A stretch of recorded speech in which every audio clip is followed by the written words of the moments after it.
Thank you, Kusamita, and thank all of you for being here. And I'm really grateful for this opportunity, privileged to be here. And I want to say it's both intimidating to follow James and what he just did, extraordinary challenge to us. But the positive thing about this moment is that he gave a perfect example of really what I want to encourage us all to be about. And he just did what I want us to all do. And he also reminded me of one of my favorite little dictums from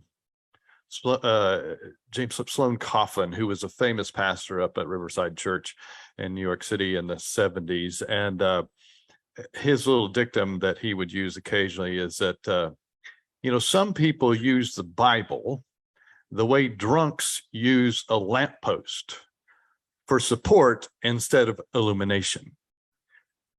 Now, that gets to, I think, in one sense, the heart of the matter.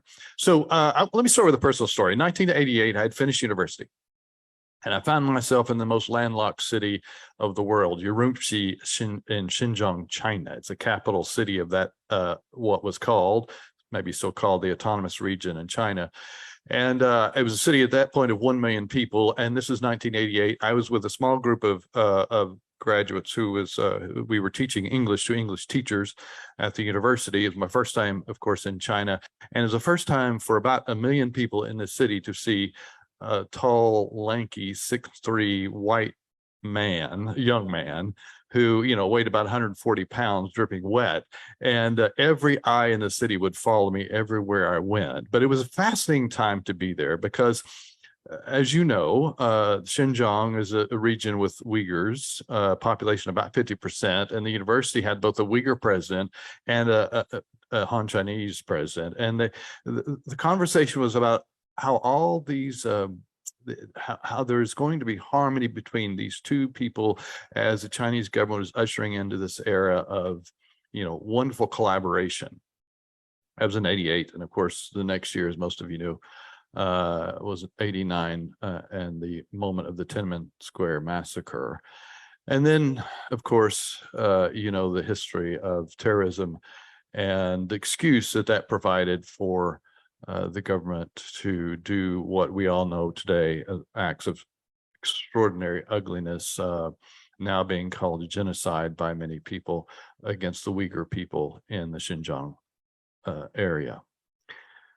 And the excuse for a lot of those abuses of is around the religious practices. When I was there that summer, I was sitting on a park bench one morning, and I was at a corner of that city that this was an era before there were many cars in that, certainly no personal cars in that time, and very many in the city.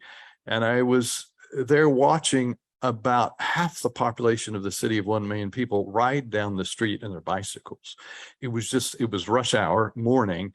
And I watched the beauty of these mostly young men going to work or going to school as they rode their bikes by. And I just sat there for, 30 minutes and watched this procession.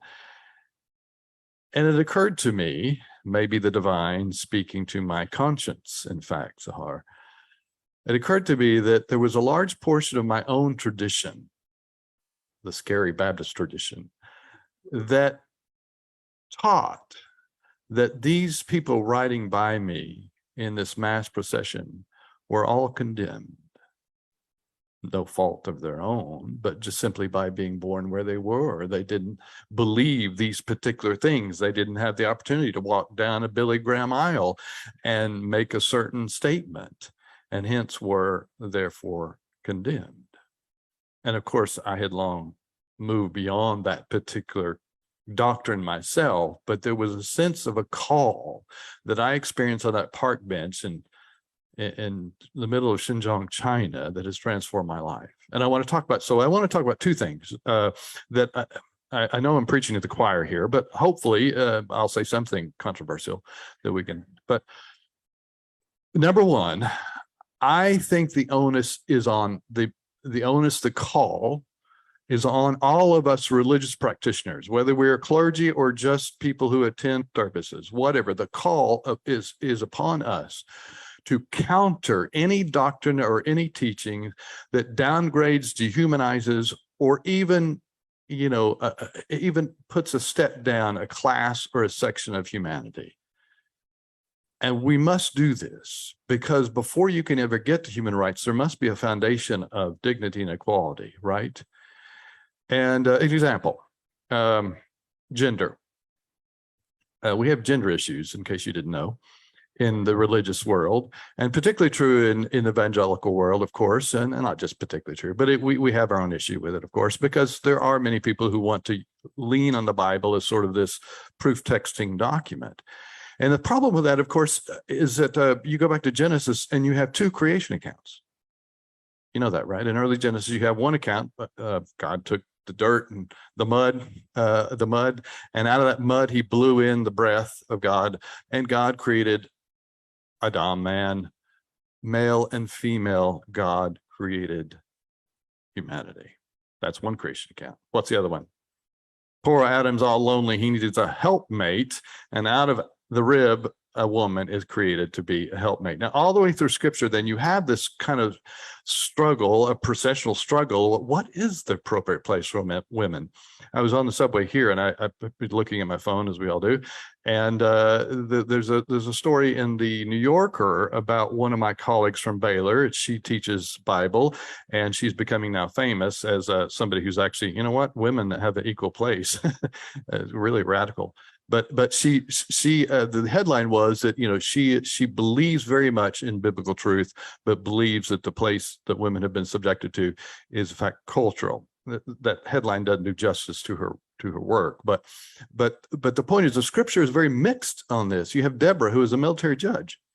Okay, the point number one, then, I think, again, I'm preaching to the choir. We have to find the resources in our own traditions to counter doctrines that subjugate people on the basis of sexual minorities, sexual practices, gender identity, etc., racism doctrine.